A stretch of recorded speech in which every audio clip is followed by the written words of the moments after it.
another video. This video is one of the most requested videos that I see in the comments all the time through Instagram, Snapchat, and my YouTube channel. If you guys have been following me for a while, then you know that I cut my hair back in November and August and in the summer. So I've been doing like a series of like mini chops to try to get my curls back popping.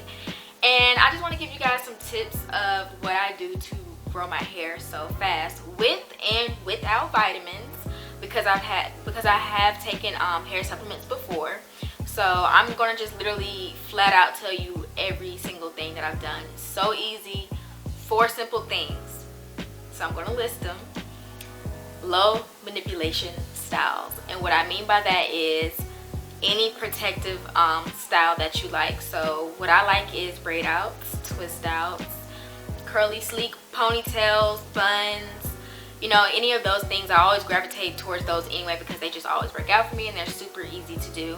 I consider myself a lazy natural. I like my styles to last a whole week. Throughout my freshman year in college, thank God I'm home now, I just had so much going on. I didn't really have time to be like, oh my gosh, like, how am I gonna do my hair today? Like, no, that's why I was always like, okay, on Sunday is my wash day. I'm going to co-wash my hair, and I'm going to do a slick ponytail, and that's going to last me the whole week.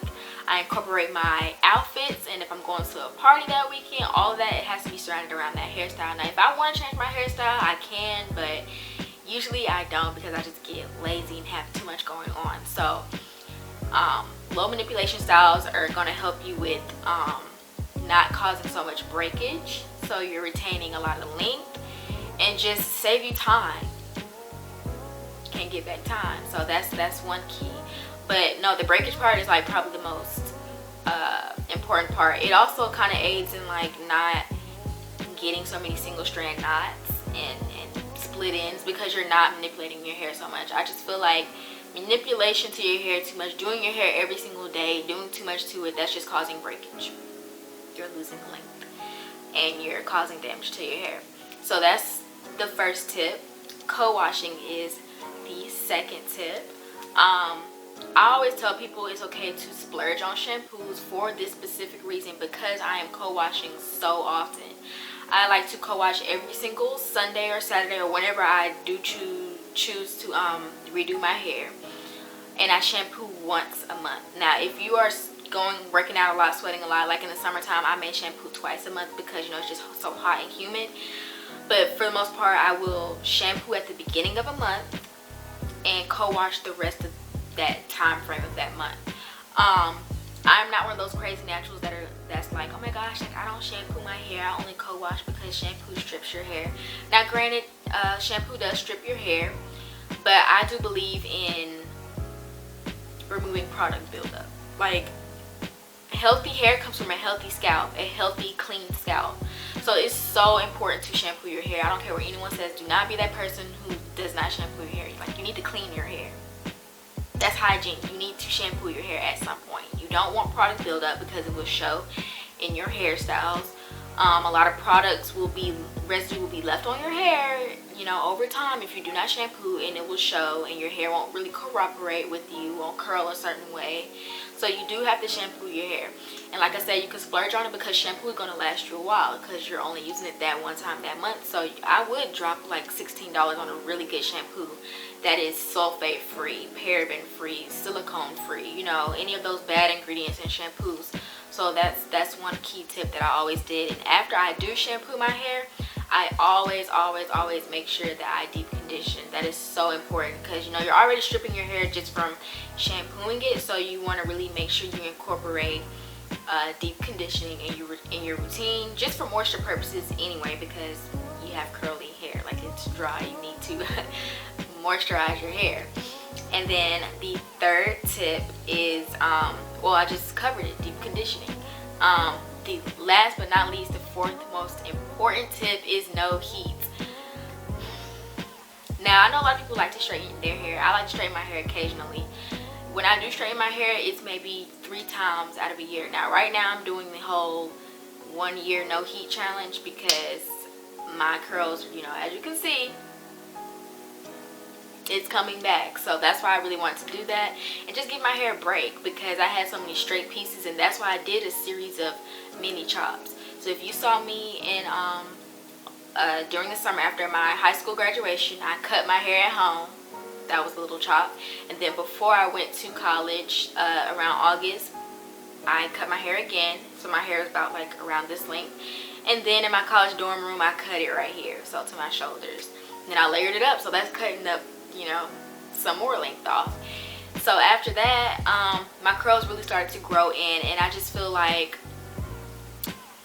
if you don't apply heat to your hair has no choice but to grow in healthy. You know, it's not being damaged in any way. And I do mean heat as far as like blow drying your hair, because that's causing manipulation and heat. Straightening your hair, hot combing your hair, whatever it may be. Now, the only form of heat that I've used that really doesn't damage your hair is using a hooded dryer. That's indirect heat to your hair. That's not going to really cause any damage to your hair. That is okay, but everything else, no. I guarantee if you stop using heat for a good 2 to 3 months, you will notice a change in your hair, like a really good change, especially if you're doing the regimen that I just said. All these tips that I'm mentioning is just a good simple regimen in general for natural hair, because I always feel like people make excuses of why they don't want to have healthy hair. That's exactly what it sounds like. Oh, it's too expensive to be natural. Guess what? I was in college and I didn't use that many expensive products on a college budget. Like, I was really not using expensive products, and that's what my channel is really catered to. Not only trying, you know, other products that may be expensive, but I really do try to incorporate a lot of affordable products, because I'm a college student and I'm just not the type to just spend that much money on my hair. You know what I mean? Like, I just feel like that's ridiculous to spend $38 on a conditioner, and then the conditioner bottle is only this big and I have a lot of hair. It just doesn't make sense. So I really do keep, you know, a lot of videos to make sure it's affordable for you guys. So what are my thoughts on hair vitamins and hair supplements? That's what I really want to talk to you guys about as well, because it is possible to grow your hair really fast without hair supplements, which is what I did from November to around March. Now, granted, I was taking multivitamins, because as a college student, they always tell you should take vitamins, any form of vitamins, you know, to boost your immune system, because you're going to be around a lot of people. It's cold, flu season, you know. I'll just make sure I kept my immune system really strong by taking multivitamins, and my multivitamin happened to have biotin in it, a little biotin in it. So that could have, you know, played a role into the hair growth as well. But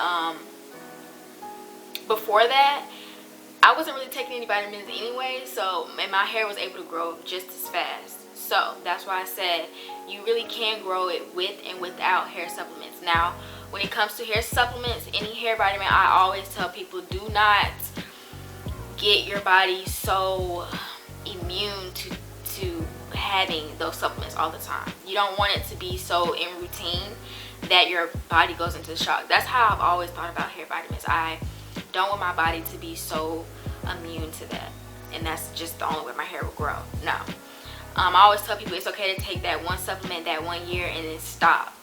You want to let your hair do its own thing by itself. So what I've been recently taking is the Hairfinity Candy Locks Chewable Hair Vitamins.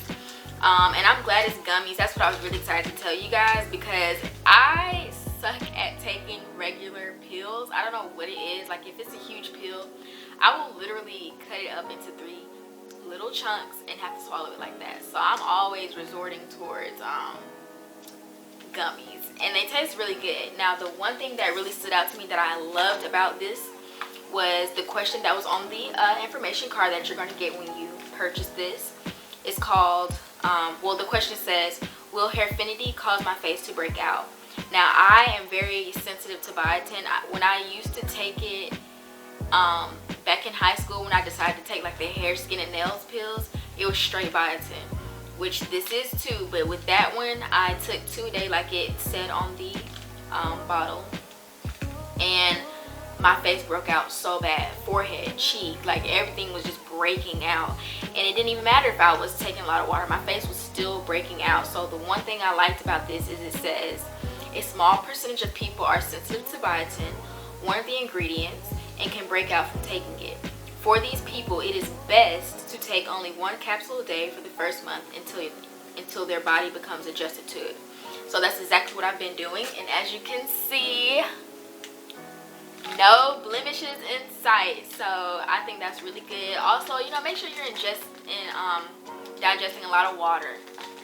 That's also good as well, because you're clearing out anything else. But for the most part, I'm taking this right now. My hair has grown so much, you guys. When I tell you in November I cut it to right here, my ponytail is longer than that right now. So this is where my hair is right now. My hair is layered still, so let me see if I can find like the longest piece.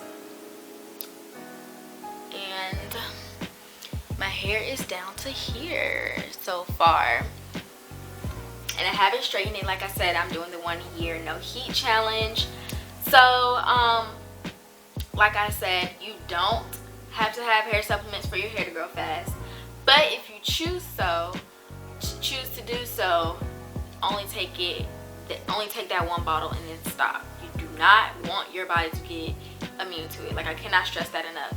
And then the 4 tips that I told you guys, I'm going to repeat them again, especially for all you lazy naturals out there like me.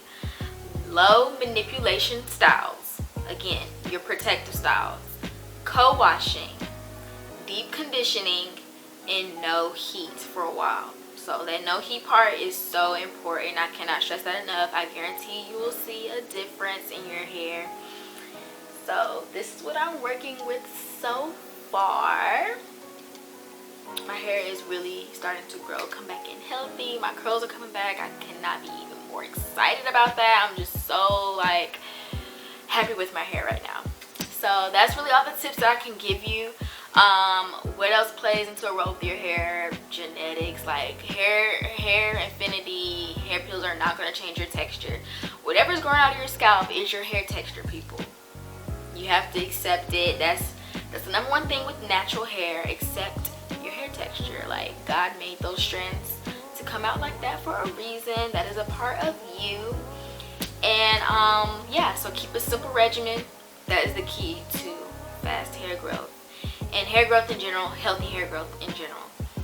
So that's everything I wanted to tell you guys. And as you can see, new background, like I said.